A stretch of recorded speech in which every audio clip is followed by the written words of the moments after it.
Quiero partir con una pregunta. Por favor, levanten la mano quienes tienen acá menos de 45 años. Son la gran mayoría. Hasta el dirigente Eduardo González tiene menos de 45 años, pero tengo mis dudas. Bien, de los que levantaron la mano porque tienen menos de 45 años, ¿cuántos de ustedes se declaran neoliberales o adherentes del modelo neoliberal? Pero como ni uno, alguno por lo menos. Debería haber traído un palo blanco para eso. Nadie. De unos 80, sí, abuelo pájaro, calculo que levantaron la mano. Bien, voy a volver sobre esto después. Dejémoslo ahí, eso en un dato. En una de esas llega alguno, mientras tanto, llega algún neoliberal. Bueno, nosotros en la historia docente voy a hacer una clasificación un poco gruesa, pero creo que nos sirve para el propósito de lo que queremos conversar y lo que es el tema en estos días. Nosotros podemos ubicar como tres momentos en la historia docente, mirándolo desde otro punto de vista, no desde el que lo hizo Leonora. Podemos reconocer aquella época del profesor normalista. La primera escuela normal se funda en Chile en el año 1842. Y el profesor normalista que tenía una misión histórica, que se la auto-otorgaba y era parte de su formación, ¿no es cierto?, que era fundamentalmente civilizar. Voy a usar una palabra un poco cruda, pero así se planteaba en aquellos tiempos. La mayoría de la población era analfabeta en Chile, cifras sobre el 80%, cercana al 90% de analfabetismo. Entonces había una misión, se iban a los campos, se iban a los lugares más carentes, y ahí se instalaba el profesor, profesora, mayoritariamente normalista, ¿no es cierto? Vivía ahí, se hacía parte de la comunidad y tenía una tarea. Posteriormente, siglo XX, desde antes se fundó el movimiento pedagógico, se fundó en 1889, pero en el siglo XX y hacia la mitad del siglo XX surge con fuerza el concepto del profesor de Estado. Un profesor que tenía una función de Estado, que era el desarrollo educacional, que seguía siendo muy carente. Recordemos que la ley de instrucción primaria es recién ya entrado el siglo XX, que se forma, todavía la educación tenía muchísimas carencias, y se funda el Instituto Pedagógico. El Instituto Pedagógico tiene una tarea que es formación básicamente de cuadros intelectuales, muy influenciado por el racionalismo y el positivismo en su concepción formativa de los docentes, pero hay sobre todo una concepción de tener una misión de Estado. Quien tenía un título de profesor tenía una misión de Estado. Y a partir del año 81 podemos hablar que se instala el profesor de mercado, de acuerdo a la concepción institucional. Se genera una gran reforma en el sistema educacional chileno, se instalan, ¿no es cierto?, las universidades privadas, se instala la educación particular subvencionada, se legitima el lucro en la educación, bueno, y lo que es historia más reciente y que probablemente conocemos más de cerca porque la hemos vivenciado, de lo que significó la instalación de una educación con toda una lógica de mercado, lo que llegó al extremo, ¿no es cierto?, de hace poco tiempo atrás, donde se definió la educación como un bien de consumo, donde se habla de una industria educativa. Bajo esa concepción, la formación docente tuvo mucho la impronta, ha tenido mucho la impronta y sigue teniendo la impronta de un profesor de mercado. Hay escuelas que sin pudor alguno, escuelas de formación docente, centros de formación docente, que hablan de formar profesores en la lógica del emprendimiento, que básicamente tiene que ver con la instalación de negocio educativo. Hay escuelas de formación de educadoras de párvulos que gran parte de la formación tiene que ver con la administración de jardines, por ejemplo, porque se les forma para instalar un jardín privado. Si estamos viviendo un momento constituyente y estamos viviendo un momento de cambio, yo dejo lanzada la pregunta para ver si durante esta conversación la vamos procesando. ¿Cuál será el profesor que viene entonces para este nuevo momento en que estamos cuestionando todo lo que ha estado impuesto? ¿Cuál será ese profesor, profesora? ¿Cómo lo vamos a caracterizar? Hice la pregunta de cuántos de acá eran menores de 45 años y cuántos adherían al modelo neoliberal, porque en ese rango etario, más o menos, hace cerca de 45 años, se instaló el modelo neoliberal en Chile. Es decir, quienes tienen 45 años o menos han crecido y han vivido toda su vida bajo las condiciones impuestas por el modelo neoliberal. En teoría, deberían ser todos neoliberales. Si es lo único que hemos conocido, que han conocido, yo soy más viejo, no me voy a dar de 45, no. Si es lo que es bajo lo que han vivido siempre, ¿por qué hoy día se cuestiona tanto este modelo? ¿Qué hay en lo humano? Quiero ir casi a una cuestión metafísica aquí. ¿Qué hay en lo humano?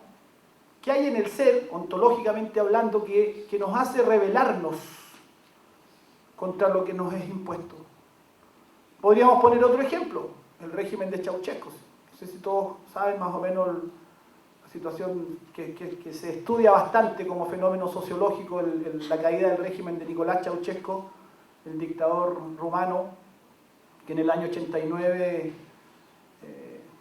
cita a la gente de Rumania, al pueblo, ¿no es cierto?, a un acto donde habitualmente se hacían para alabarlo, para aplaudirlo, para que él anunciara, ¿no es cierto?, muchos beneficios para el pueblo. Un dictador que llevaba más de 20 años y un régimen que llevaba cerca de 50 años, es decir, prácticamente todos los rumanos habían vivido bajo las condiciones de ese régimen. Y el dictador citó a la gente porque habían unas protestas en unas provincias que se habían levantado muy tenuemente. Rumania, si lo estudian, era uno de los países donde se instaló una de las dictaduras más totalizantes de la vida cotidiana de la gente. Era realmente un sistema que se ha estudiado por su férrea condición, digamos, de control total de la población, ni hablar de los medios de comunicación, el control político, pero también el control de la vida cotidiana de la gente. Y en ese acto que cita el dictador, la gente empieza a levantar gritos de protesta, empiezan a crecer esos gritos de protesta, el dictador cree que lo están, porque estaba desde arriba, él no estaba en un balcón del que hablaba, así que cree que los gritos que están emitiéndose son de apoyo a él, hace gestos al respecto, hay videos que son muy, muy interesantes de ver, documentales. Él cree que lo están celebrando como era lo habitual, y lo que estaba haciendo la gente era protestar. Bueno, y se desató una revuelta que duró algunos días y que terminó con el dictador y su mujer fusilados. Los que no han estudiado este caso, estudienlo, es muy interesante. Y cayó el régimen. Bueno, estaba en el contexto de la caída de casi todos los regímenes de la órbita soviética, en fin, pero toda la gente que estaba ahí, porque eran fundamentalmente jóvenes, habían crecido bajo el régimen que tenía el control total de todo. ¿Por qué? ¿Qué explica que hubiera esa rebeldía? ¿Qué explica que hubiera esa oposición? ¿Qué explica que aquí gente que ha crecido y ha conocido y ha vivido únicamente el modelo neoliberal se oponga a él de la forma que lo está haciendo hoy día Chile? Vamos un poco más atrás. El tema del fuego. El fuego es un elemento muy raro, ¿eh? Si buscan definiciones del fuego, hasta el día de hoy los científicos todavía no logran definirlo plenamente, qué es exactamente esta cosa rara del fuego. Siempre ha sido un gran misterio. Las culturas ancestrales, las culturas antiguas, el fuego es todo un tema. La reacción natural de cualquier persona, de cualquier ser vivo, es huir del fuego, incluso en el ser humano también. Como que el fuego... Bueno, ha estado bien de moda el fuego ahora en estos tiempos en Chile, pero, digamos, es de bien antiguo este tema con el fuego. El fuego está muy ligado a rituales, a ceremonias, tiene toda una connotación, bajo el fuego la gente se junta, se reúne. Pero la tendencia natural de cualquier animal es huir del fuego, y también del ser humano era huir. También el ser humano huía del fuego, pero en algún momento, algunos seres humanos, rompiendo esquemas, rebelándose en cierto sentido, haciendo algo no natural, se comenzaron a acercar al fuego. Lo natural frente al fuego, frente al incendio en un bosque, es que todos los animales huyen, y el ser humano también huía. ¿Por qué algunos, unos pocos seguramente, comenzaron a hacer algo totalmente contra naturaleza, que era acercarse al fuego, buscar saber qué era eso? Seguramente varios murieron, se quemaron, se chamuscaron, volvieron con las cejas quemadas, en fin, a la manada, pero siguieron haciéndolo, y en algún momento lo lograron controlar, lo lograron no producirlo, pero sí tener fuego, y lo llevaron a la caverna. Y ahí los cuidadores y cuidadoras del fuego pasaron a ser muy importantes, porque cuidar el fuego era todo un tema. Seguramente más de alguno ha visto la película famosa esa, la Guerra del Fuego. Se me cayó la sota porque revieja la película. Yo alguna vez la vi como estreno, fíjense.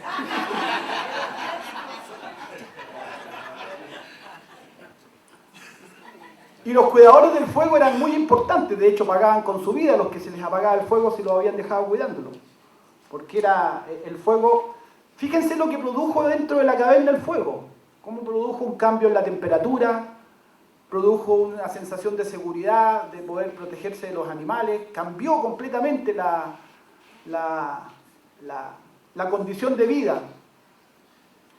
De hecho, algunos estudiosos antropológicos dicen que esta cosa que nos da escalofríos cuando alguien pone las uñas sobre un muro, no sé si les pasa que alguien hace así en una pizarra, por ejemplo, y produce como un escalofrío. Según algunas teorías es un resquicio ancestral de aquella época en la caverna que se vivía, en donde el animal rasguñaba afuera, y obviamente todos entraban en pavor porque estaba en peligro la vida. El animal venía y se los iba a comer. Y por lo tanto todavía tenemos una huella ancestral de aquello, y cada vez que alguien rasga eso viene esa reacción de estremecimiento. Entonces, controló el fuego el ser humano, pero lo hizo a contrapelo. Eso es lo que quiero decir con este ejemplo. Cambió la vida en la caverna, cambió la temperatura, empezaron a mirarse las caras, se veían. Algunas teorías dicen que cambió incluso la forma de la relación sexual, porque empezó a ser frente a frente, cara a cara, mirándose, y empezó a tener un elemento de emotividad distinto, etc. Hay muchas teorías al respecto muy interesantes. Todo este tema del fuego es todo un tema. ¿Por qué? ¿Qué hay en el ser humano que tiene esa llamita de rebelión frente a lo establecido? Todavía no hay ningún animal que se acerque al fuego, o que intente controlar el fuego. La tendencia sigue siendo huir, pero el ser humano ya lo tiene controlado, ya lo tiene, en fin, ya puede hacer barricadas con él, puede incendiar cosas, en fin. ¿Qué hace que el ser humano se rebele contra lo establecido? ¿Qué hay dentro de nosotros? ¿Qué llamita existe adentro? ¿Qué cosa intangible tenemos que manifestamos permanentemente inconformidad? Que lo que nos es impuesto, aunque sea cómodo, no nos gusta. Y pueden pasar años, décadas o incluso siglos en que no pasa mucho, pero en algún momento estalla la rebelión. Estalla no solo en el campo político, en el campo científico, en el campo cultural. Hay algo que nos hace plantearnos querer ir más allá, no conformarnos con. Yendo a otros teóricos, Ortega y Gasset, por ejemplo, habló de la dialéctica generacional. Habló que lo que mueve los momentos revolucionarios es cuando una generación entra en rebelión contra lo establecido. Y explica que hay tiempos en donde las generaciones jóvenes son muy dóciles a las generaciones viejas. Y pone ejemplo. Por ejemplo, en la época en que los jóvenes, en que la peluca de pelo blanco era sinónimo de estatus social. Porque claro, los viejos dominaban y los jóvenes se sometían a los viejos. Y por lo tanto, parecer viejo era símbolo de estatus, por eso se ponían esas pelucas de pelo blanco, digamos, para parecer viejo y por lo tanto parecer lo que tenía más prestigio. Esas son épocas en donde no hay rebelión, pero hay épocas en donde se producen fuertes rebeliones juveniles, y los jóvenes arrasan con lo viejo, arrasan con lo establecido. Y son momentos en donde hay una dialéctica generacional, según Ortega. Según el mismo Ortega, hay tiempos históricos donde la gente cuestiona los abusos y tiempos en donde la gente cuestiona los usos. Y los segundos, cuando la gente cuestiona los usos, él llama son épocas revolucionarias. Cuando la gente cuestiona los abusos, no cuestiona el modelo en sí ni el sistema en sí. Cuestiona, por ejemplo, que el señor feudal es abusivo, pero no cuestiona el feudalismo. Cuestiona los abusos que se están cometiendo dentro de un sistema, pero no está cuestionando el sistema. Pero cuando cuestiona los usos, cuestiona el sistema en sí, como por ejemplo en la Revolución Francesa, en donde el problema ya no era si el rey o la reina eran buenos o malos, sino que el cuestionamiento es a la monarquía en sí, al absolutismo en sí. Son tiempos en que se cuestionan los usos, no los abusos. ¿Qué tiempo estaremos viviendo ahora en Chile? ¿Estamos viviendo un tiempo donde se cuestionan los abusos o se están cuestionando los usos? Pareciera que es lo segundo, ¿no es cierto? Pareciera que no es un problema de que el gobierno es muy malo solamente. Es muy malo, ciertamente. Ciertamente. Pero este malestar parece que viene de antes de Piñera. Claro, ayudó tener un presidente como el que hay para que se acelerara ese cuestionamiento. Ayudaron los ministros idiotas, ¿no es cierto?, que le sugerían a la gente comprar flores, o que decían que la gente iba a los consultorios a las 5 de la mañana a hacer vida social. O claro que ayuda a acelerar el malestar una ministra como la ministra de Educación. Sí, ayuda. Pero parece ser que el cuestionamiento es más de fondo. Y la encuesta ayer, la encuesta gurú del sistema, la encuesta gurú es la encuesta SEM, ¿no es cierto? Supone que es la encuesta irrefutable. Lo muestra que no es solo Piñera el cuestionado, está cuestionado todo. Todo. Hasta los dirigentes del colegio de profesores están cuestionados. Todo. Está bien que se cuestionen los usos, creo yo. Entonces, si este es el momento histórico que estamos viviendo, si fuera verdad, si es esta tesis de que efectivamente pudiera ser un momento en que se están cuestionando los usos, por lo tanto un momento de características revolucionarias. Y cuando hablamos de revolución no hablamos necesariamente de la postal cinematográfica de la revolución, banderas al viento y todos tomándose el palacio.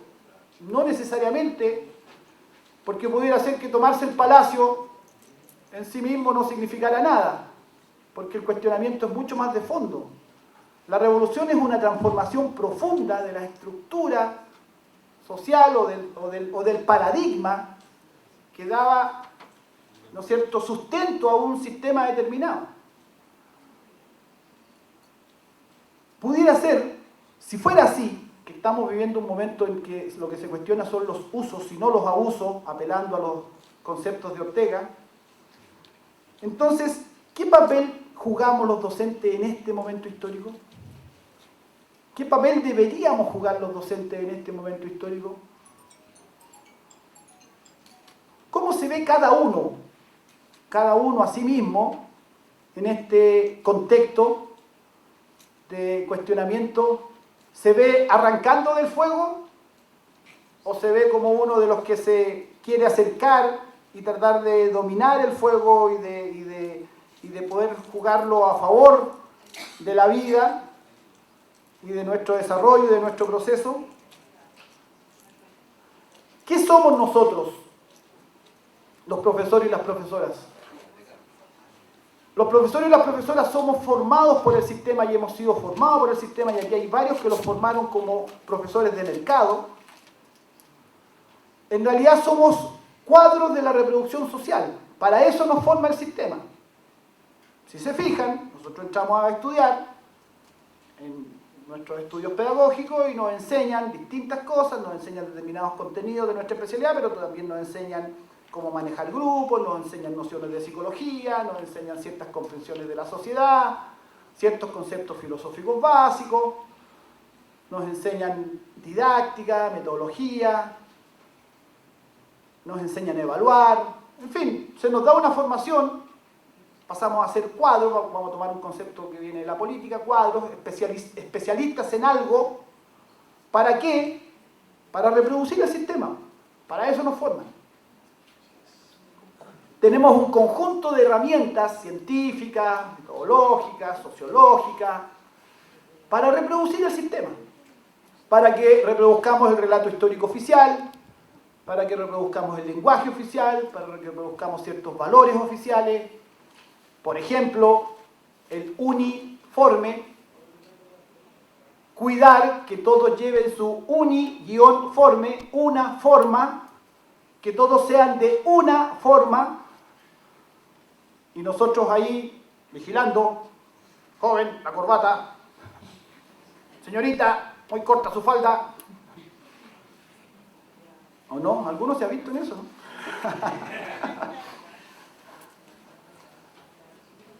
Reproductores del sistema, reproductores de una cultura, de un relato oficial, de una manera de ver la vida, de un modelo de felicidad, digámoslo así, de un modelo de felicidad.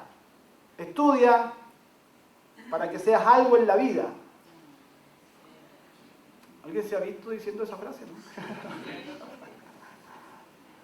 Y bien, lo hacemos con nuestra mejor buena fe, pero reconozcámoslo, se nos forma para ser reproductores del sistema. Luego, la vida es dinámica, ya lo hemos visto, Ceausescu lo aprendió, que la vida tenía sus dinámicas, que no todo era tan lineal como parecía. Pero en general, lo que el sistema espera de nosotros es que seamos reproductores. Y nos controlan para ser reproductores. ¿Qué es lo que es finalmente la evaluación docente? ¿Qué es lo que es finalmente todos los mecanismos de control? ¿Qué finalmente son las pruebas donde hay que rendir cuenta? La famosa rendición de cuenta, el accountability, que se instaló en Chile a partir de los 90, rendir cuenta, rendirle cuenta a quién y de qué, a quién le rendimos cuenta y sobre qué rendimos cuenta. Y cuando las cosas están estables, como por ejemplo en los años 90, hablar de estas cosas resultaba casi marciano.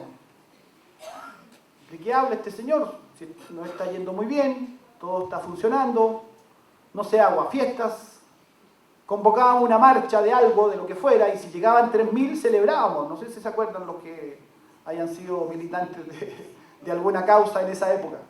Si llegaban 3.000 a una marcha de algo, una protesta de algo, estábamos felices, qué bien nos fue. Hoy día llegan 3.000 y es un fracaso a lo que se convocó. Los tiempos cambiaron.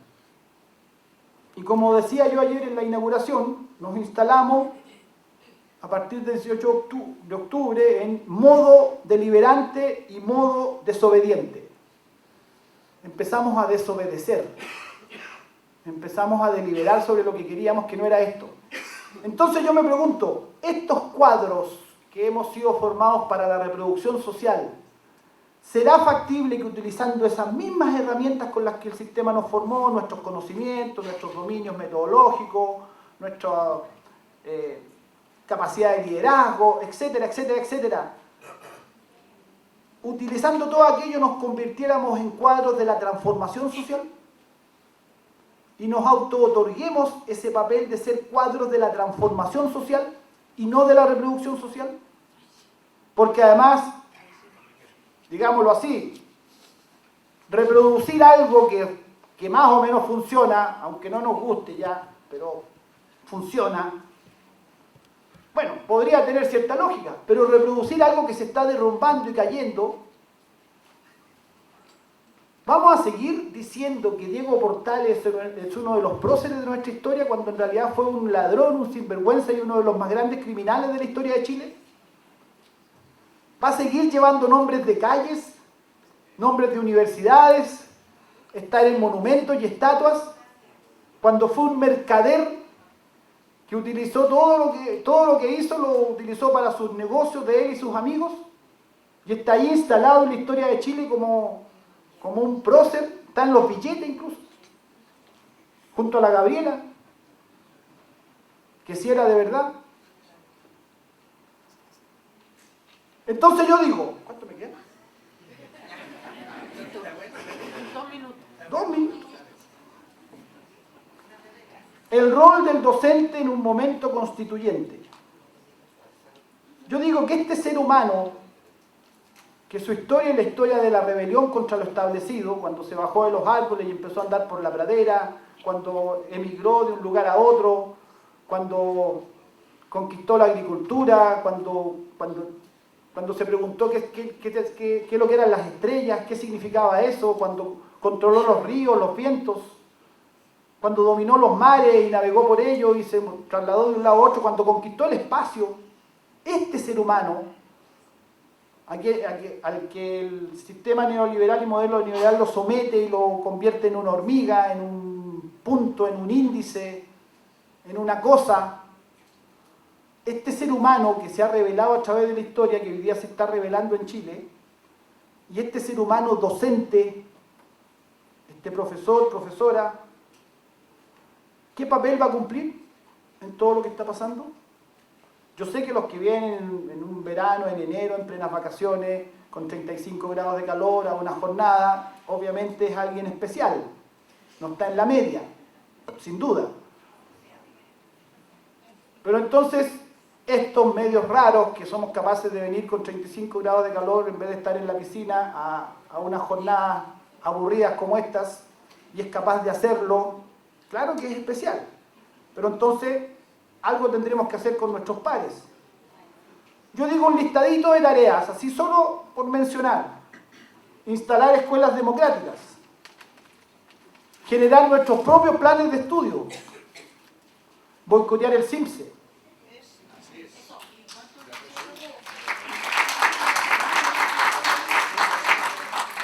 Establecer consejos de profesores deliberantes y resolutivos. Consejos escolares que comienzan a funcionar efectivamente, promoverlos.